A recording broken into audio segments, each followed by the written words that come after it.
કેશોદના રાણીકપરા ગામની મહિલાનું પ્રસૂતિ દરમિયાન મોત થતા ડોક્ટર પર આક્ષેપો થયા છે। મળતી વિગત મુજબ કેશોદના રાણીકપરા ગામની સવિતાબેન ગોપાલભાઈ સરવૈયા નામની મહિલાને ડિલિવરી માટે કેશોદના ડોક્ટર અઘેરાની હોસ્પિટલમાં દાખલ કરવામાં આવ્યા હતા, જ્યાં મહિલાએ નોર્મલ ડિલિવરી વખતે બાળકને જન્મ આપ્યો હતો, પરંતુ મહિલાને બ્લીડિંગ ચાલુ થતા જૂનાગઢ ખસેડવામાં આવ્યા હતા, જ્યાં તેમનું સારવાર દરમિયાન મોત નીપજ્યું હતું। મહિલાના પરિવારે ડોક્ટર દ્વારા બેદરકારી દાખવવામાં આવી હોય તેવા આક્ષેપ કરી અમારી સાથે બન્યું તેવું અન્ય કોઈ સાથે ન બને તે માટે ડિલિવરીમાં ધ્યાન ન પડે તેવા સંજોગોમાં તે અન્ય જગ્યાએ સારવાર લઈ શકે તે માટે રોકી રાખવાની જગ્યાએ રજા આપી દેવી જોઈએ તેમ જણાવ્યું હતું।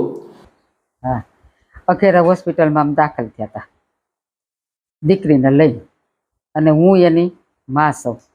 અને તે પછી હું હોસ્પિટલનું કીધું હતું કે એટલામાં થઈ જાય, પણ અમારે બહુ જોખમવાળો થઈ ગયું એને જેમ કીધું એને, અને એને ડિલિવરી સાદી કીધી પણ જોખમ થઈ। અને પછી અઘેરા સાહેબે કીધું કે જુનાગઢ જાઓ।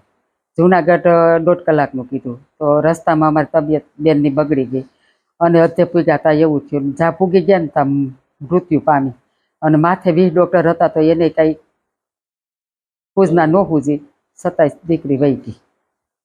અને ડૉક્ટરની બેદરકારી તો ખરી જ, બેદરકારી, પણ આવું કર્યું ડૉક્ટરને કહી હવે આવું કોઈ ઉપર થવું ન જોઈએ।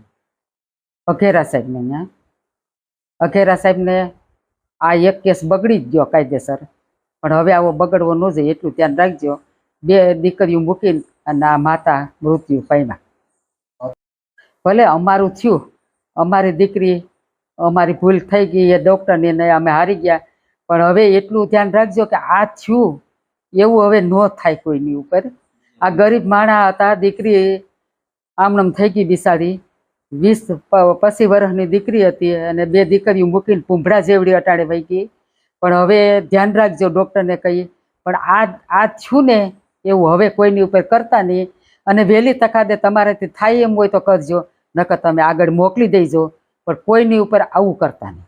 મહિલાના મોતના પગલે તેમની 2 દીકરીઓ નોંધારી બની હતી અને પરિવારમાં શોક છવાયો હતો। આ અંગે પોલીસે મહિલાના પરિવારનું નિવેદન નોંધી ધોરણસર કાર્યવાહી હાથ ધરી હતી।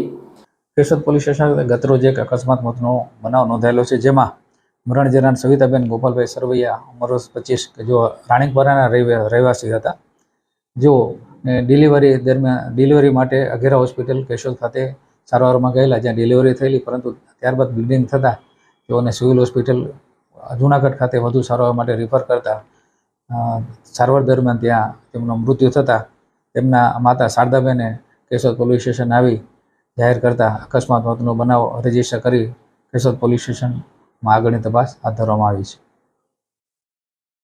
સામા પક્ષે એટલે કે પ્રસૂતાના પરિવારના આક્ષેપના પગલે ડોક્ટર અઘેરાએ જણાવ્યું કે પ્રસૂતાના ડિલિવરી સમયે બ્લડ જામવાની પ્રક્રિયામાં કુદરતી ખામી હોય, કેશોદમાં સારવાર શક્ય ન હોય, જૂનાગઢ ખસેડાતા તે જ દિવસે સારવાર દરમિયાન મોત નીપજ્યું હતું।